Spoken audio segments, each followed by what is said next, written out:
All right, here we are at our 1998 SeaRay 210 Signature Bowrider for sale. We're here in the Norris Lake area. This one's just off the water for winter storage. This is a one-owner boat. Same family has owned this boat since it was brand new in 1998. It does include this tandem axle Eagle trailer with surge brakes that it's sitting on right now.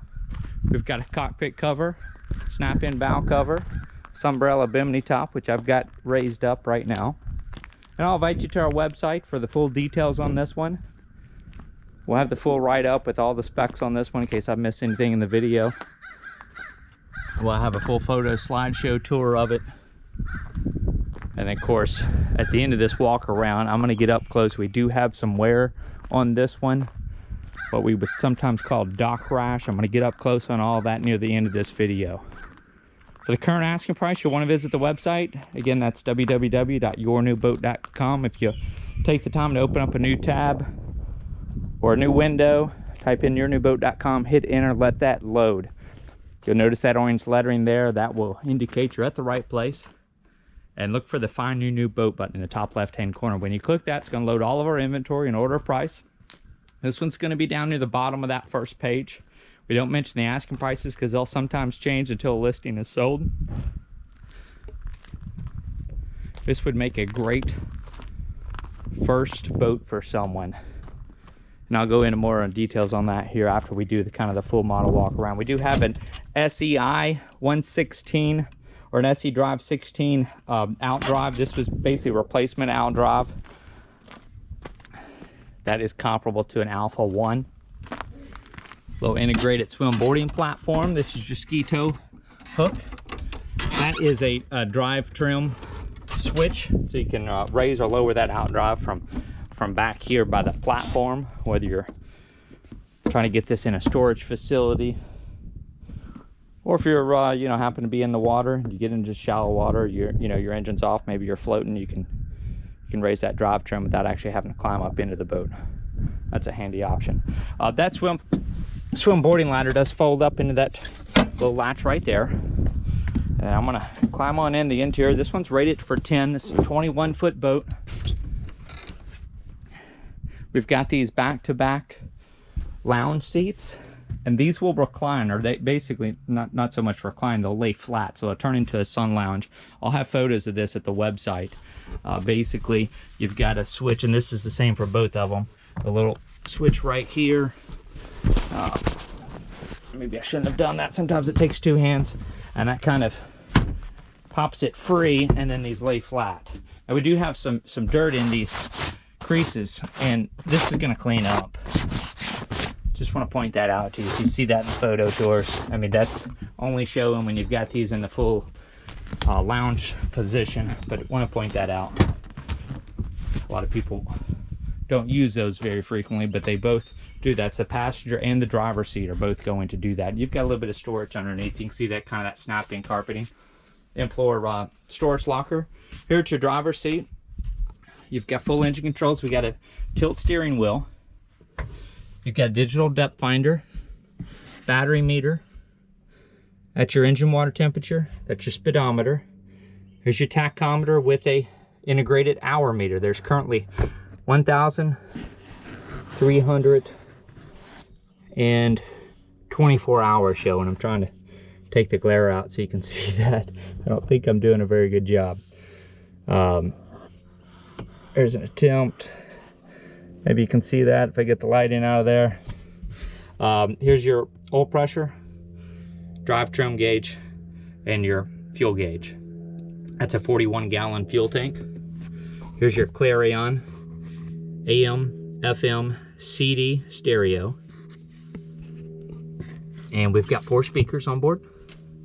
Now we have function tested this, and all 4 of those speakers worked. You've got one at your driver's seat, one at your passenger seat, and then 2 back here near the rear.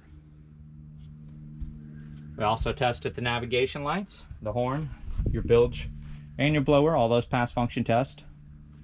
You got a 12-volt hour meter, or I'm sorry, not 12-volt hour meter, 12-volt outlet for a charger, just right here under your driver's seat. Horn also functions well. Depth finder, Appears to power up. Granted, I'm off the water, so I'm not going to get accurate reading on there, but that display did turn on. Appears to be functional as well. You got 7 cup holders throughout this one. You got a small little ice box right here. It's got a drain in it that drains down into your bilge. This would be a dry box where you can put your electronics.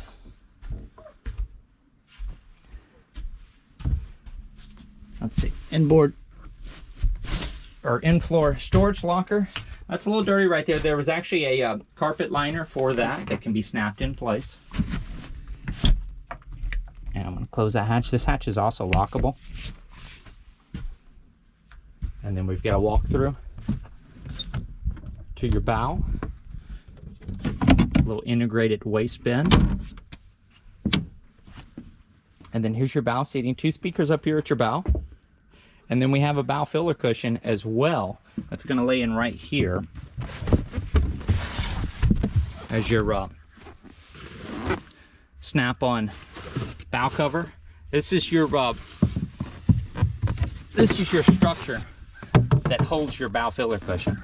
Okay, so you got 2 of those panels. Those go in place. A little bit of storage up underneath your bow seats, and then this is an anchor storage locker. There's no anchor on this one, but they do have a spare prop down in there, and that's just there to pass along to the new owner. Got this umbrella Bimini top. There is a storage boot for that.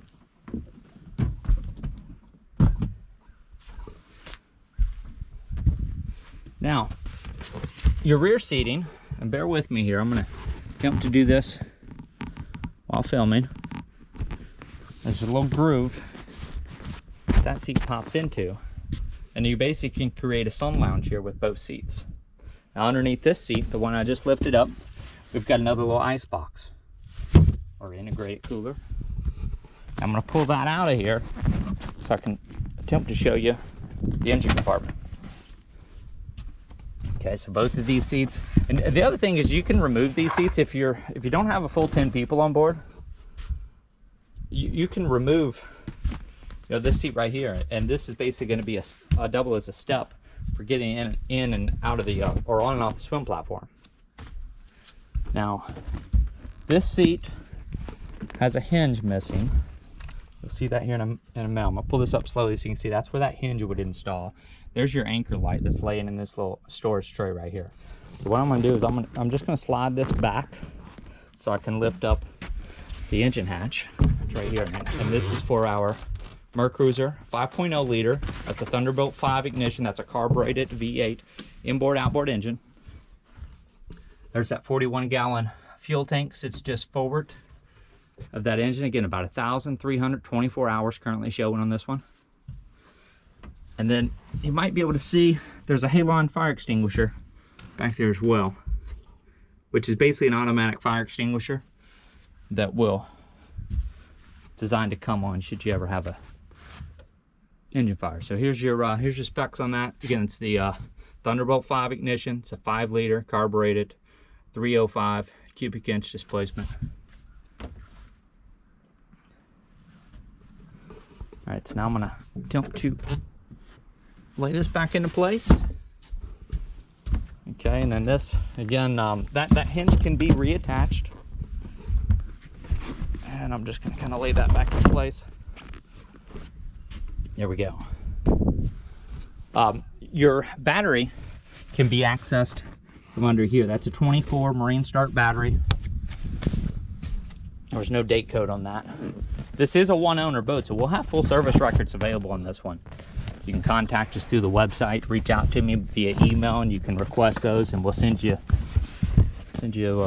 service records that we've got available on it.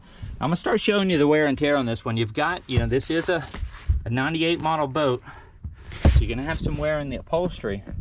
For the most part, the upholstery's in good shape. It's got wear, but it's not falling apart. This is a pretty good little scratch there. I don't believe it's torn all the way through. There's your piping's got a little wear mark on it. There's that other seat that would go right over there. Actually, I'll leave this out just so you can see how that can be used. I believe there was another corner on here. Yeah, here it is. Another corner on there. It's got a little wear mark on it. I'm gonna just stick this right here. Oh, and then the bow filler cushion. And again, that same kind of wear spot on that on both sides. I'll pull out this bow filler cushion so you can see it. This has spent most of its life just under the seat in storage from what I can tell. Again, it's got a little bit of wear on here, but no rips. I think this whole boat interior will clean up nicely. All right, so again, we're gonna go a little bit more up close. Got a little mark right here on your interior. Just pointing all this out to you so you can get the full, the true feel for the condition of this one. We do our best to represent these as accurately as possible. And of course, every listing is offered subject to buyer inspection. We do not do anything on the mechanics. Is all offered subject to buyer inspections, consignment listings, so we can take the seller an offer. Once we negotiate on price, we'll make the boat available for you to have it mechanical inspection done, marine survey, schedule a water test with you. Just showing this seam was a little bit worn here on your driver's seat. A few seams showing some wear, but again, it's, take into consideration the age, it's in pretty good condition.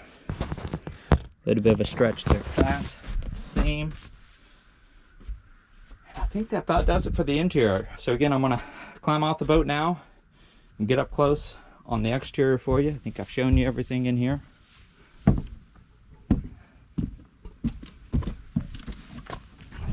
little bit of wear on this outdrive. Lighting does not look great. It might be better on this side.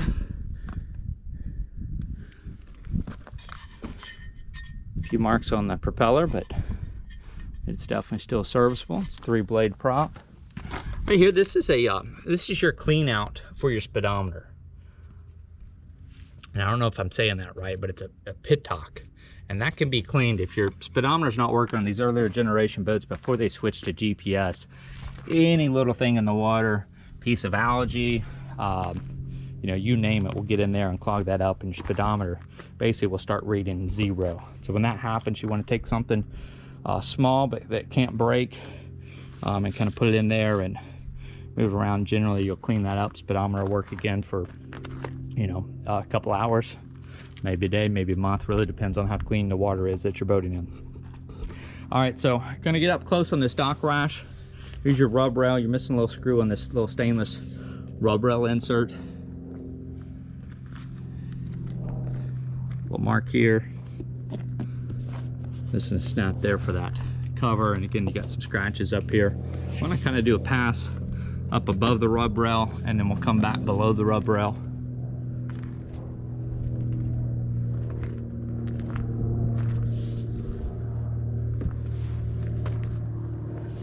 So do have some marks in your decaling.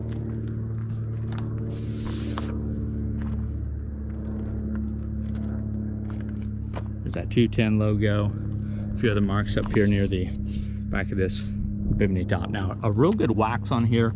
A lot of these marks will come off, but the fiberglass will not. Stuff like this will not come out. The surface scratches will. Your decaling's not going to change unless you replace the decaling. Now, one reason I really like this, oh, and a little bit of a stress crack back here. Another mark back here. I'll have a photo of this as well. These stress cracks you want to keep an eye on. If the boat's going to not be stored under cover, it's going to be out in the open, you'll want to seal that off to prevent moisture from finding its way in there. All right, so what I was saying, for a first-time boater, I really like a boat like this because you're going to get some marks on the boat. You're going to hit the dock. You're going to get some scratches on there. Now, maybe one person in the family's got some good boating experience, but it's new to the rest of the family. You know, keep in mind, for most people, this is going to be an investment for the family. It's going to create memories for everybody. You know, it might be the mom or the dad's baby, but everyone should be trained to drive it. You never know when something could happen to one of you when you're out in the water, and you don't want to be the only one out on the water who's capable of driving the boat, and all of a sudden you're not able to drive and need to get somewhere quickly. So, you know, I think it's good practice. Teach everybody in the family too, the kids when they're the right age, teach them to do so safely. Eventually they can go get their boating test so they're able to operate on their own. Now this mark right here, this is under the water line. This should be repaired. Okay, so that's one mark in the fiberglass you definitely want to take care of right away. A lot of this other dock rash, where you can, looks like it shows fibers, that's into the fiberglass a little bit, and that's going to be a little bit of expensive to repair. This black stuff is rubbed off from a dock or a fender. This will clean up with a good detailing. Don't worry so much about this, that's cosmetic, but these scratches won't go away. Now a good buff will kind of hide some of them. You got some smaller ones here, but again, if you're a first-time boater or your family's novice, don't fix these. Use this boat for a few years, and then if you're still happy with it and don't want to move up to a newer or larger model, once everybody's kind of got the hang of things, then you can go take this to a fiberglass shop and get it really cleaned up.